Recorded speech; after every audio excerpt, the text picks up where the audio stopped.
Hey, what's going on, everybody? So today we're going to talk about my triple proc healer Oakensoul build. 64 points into health, so our max health is above 31k. The reason that I did this was I wanted to, as a healer, survive the really heavy attacks in boss fights with groups and still be able to heal myself and heal them and keep them alive while the battle is going. And I honestly felt like for this Oakensoul build, the abilities and everything that I use, I didn't need any points into magic or stamina. I'm still getting over 22k in magicka. And then stamina, we don't really need all that much. 36.9% spell crit. So part of the reason is because we went with the thief. So the thief is not only good for critical damage, it's good for critical healing. And that's why we went with the Thief Mundus. And then for our abilities, we have the Blue Betty. So every 5 seconds, the Netch removes one negative effect. That is the main reason why I went with this. But it also restores magicka, which is really beneficial for this build as well. And then we have the Polar Wind. This is a super heavy heal. It does a lot of healing for you. I really, really enjoy this ability. And then for our 1 damage ability, we went with Deep Fissure. I absolutely love this ability. It procs twice, and enemies that are damaged are afflicted with major and minor breach. So there's only a couple other skills out there that afflict major and minor breach, reducing their physical and spell resistance by 5948 and 2974 for 10 seconds. I felt like this was overall the best solo skill that damages that I would run as a healer, and it benefits the group as well. And then we went Radiating Regeneration. This is probably like one, if not the best heal in the game, in my opinion. It heals me or up to 3 nearby allies for 12,078 over 10 seconds. Really, really, really good. But this one is the #1 heal for this build to proc my armor sets, and I'll get to that in a minute. So the Budding Seeds, you throw it on the ground, it grows into flowers, and then it throws out a pretty hefty heal. So really, really good ability. Plus any ally within the field can activate the Harvest Synergy, healing for 10,902 health over 5 seconds. Really, really good. And then our ultimate is Enchanted Forest. It's only 90 ultimate. We can proc this all the time, even when we're not in boss fights. If I see that my allies are taking a lot of healing damage, I'll proc this, or I'll cast this, and I can just do it all the time, constantly. I get this back so often that I can cast it really anytime I want, whether or not I'm in a boss fight. Animal Companions, all points here, all points here, all points here. We are running our Restoration Staff, so all points here. For our armor sets, we are running, obviously, the Oakensoul ring, but we are running we're running the Winter's Respite, or Respite, however you say that, I'm not entirely sure. But we're running Winter's Respite and Hades' Hearth combination. So when you heal yourself or an ally with an ability, gain a warming aura for 10 seconds, and then casting an ability that leaves an effect on the ground will create a circle of healing frost for 10 seconds. So basically, when I cast this on the ground, the Budding Seed, it's going to activate my warming aura and my frosty healing. So all I gotta do is go like this. Boom. My warming aura is going and my frost heal is going with the Budding Seeds. It's super crazy effective. It does a crazy amount of healing between the 3 of them. And I can move the warming aura to wherever my allies are moving. Really, really nice. I absolutely love this. We are running light, light, light, light, light, light, light. So you're not going to get the advantages of the Undaunted passive, but that's okay. We're doing insane amounts of healing. That's the main objective here. Obviously, I'm eventually going to put all divines into all of these. We're going to have one of these with Bloodthirsty and one with, hold on a second, let me, Infused. I don't know why I can never remember that, but yeah, Infused. And then we did Powered. So usually when I'm doing damage, I would put Precise on my weapon, but since we're doing healing, I wanted Powered, increased healing done by 8%. So that's going to come in really, really handy no matter what you're doing, whether you're doing PvE or PvP. Having that extra healing done is really, really nice.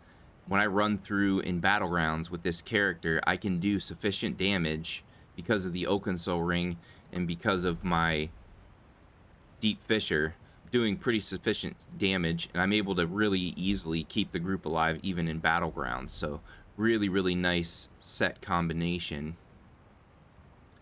And basically the Head and Shoulders, obviously I couldn't do a monster set for this if I wanted to do both of these healing armor sets, but I really don't feel like I need it. I feel like out of all the monster sets that heal you, the combination of Hades and Respite is just way better than any heals you would get from a monster set anyway. So really, really enjoy this. But how we do it is we cast this first, we throw down our Deep Fissure, then we throw out this, throw this up, throw this down, and then we heavy attack, repeatedly heavy attack. And we're averaging anywhere between 8,500 and 9,500 damage per heavy attack every time we crit. And then we are also getting other crits. And then we're constantly sustaining our magicka by doing this. And then I just activate this again, throw that down, activate this again, throw this up, throw that down there. That's activated again. And then just, this is how I do it. And then I pay attention to the allies' health. If they are in trouble, we'll go ahead and cast our ultimate. That's pretty much how I do it. And then for our champion points. Oh, another thing with armors.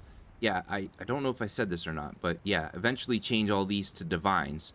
So we're increasing our crit healing overall. And then champion points. We have all 50 points into Focused Mending, Swift Renewal, and Cleansing Revival. This is going to increase all of our healing abilities. We have 20 points into Blessed, increases your healing done by 2%, so we get another 2% healing done. We go in here. Usually people are kind of like, why would you do this? But reduces your damage taken by direct damage attacks by 6%. Now, usually people would do this with tanks, but I did this as a healer. I maxed out my health, and then I have this going as well, so that when I take big hits, I can still survive, heal myself, heal the group, and keep going. And then all 20 points into Quick Recovery, plus 2%, or yeah, plus 2% healing taken, so that I'm healing myself for more as well. And then all 20 points into Critical Chance.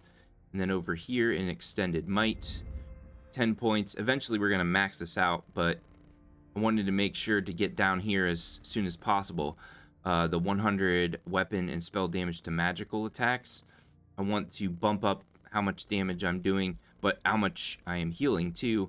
And I'm not entirely sure if this will work, but I want to experiment with this. I'm pretty sure when you bump up your weapon and spell damage, it bumps up your healing as well. And for this, we just put 50 points into Steed's Blessing. I like this character. I like all my characters to be as fast as possible. Another 30 points into Rationer so that our food is going 30 minutes longer. And then Treasure Hunter, just because I like when I pick up the stuff in dungeons, increase the chance of picking up armor sets, because when I'm running most dungeons, I'm queuing up as my healer because I get into the dungeons quickest. So having Treasure Hunter is just a good idea because this is the character that I run dungeons with the most. And then over here, we have 50 points into Pain's Refuge. Reduce your damage taken by 2% for every 2 negative effects active on you, up to a maximum of 20%. This happens all the time. So it'll reduce my damage taken when I get hit with any kind of negative effects. Really, really nice. Eventually, we'll put all 50 points into Mystic Tenacity. Reduces the duration of elemental status effects applied to you.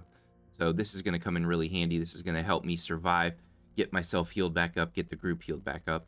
And then Sustained by Suffering increases your health, magicka, and stamina recovery by 30 per stage. So a total of 150 health, magicka, and stamina recovery while under the effects of a negative effect.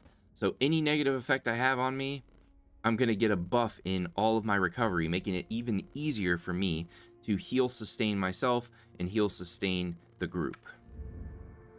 And then all 50 points into Rejuvenation, another 90 health, magicka, and stamina recovery, and then all 50 points into Boundless Vitality, bumping up our max health by another 1400. And then 20 more points over here in Hero's Vigor, another 560 maximum health. And then you can just finish out the rest of this stuff, the sprinter, tumbling, all this stuff. This is going to reduce the cost of all of your stuff because no matter what class you're running, no matter what you're trying to be, whether it be a tank, a DPS, a healer, it's always a good idea to have all these reduced stamina costs so that you can break free. It's not going to cost you as much. You're going to want to roll dodge sometimes. That's going to cost less stamina. You get the idea. So putting max points into these eventually would be a really, really, really good idea. Reducing how much stamina you're spending while you're in battle. And finally, the food we are running. The Orzorga's Red Frothgar. Increase max health by 53.95 and magicka recovery by 493 for 2.5 hours. So really, really good. Then you could just run your Crown Tri Restoration Potion. You always get a bunch of these. It's probably the cheapest. You could run something else if you want to. You could make Tri Restoration Potions and run those. I just run these because I always get so many of them in like daily drops, so on and so forth. You hardly ever actually run out of these, and they give you a lot of health, a lot of magicka, and a lot of stamina immediately when you cast one of or use one of these. And yeah, so that was my Oakensoul triple heal proc build. Hopefully you guys enjoyed. Hopefully you guys found this informative. Like, comment, share, subscribe, and I'll see you guys on the next one. All right, laters.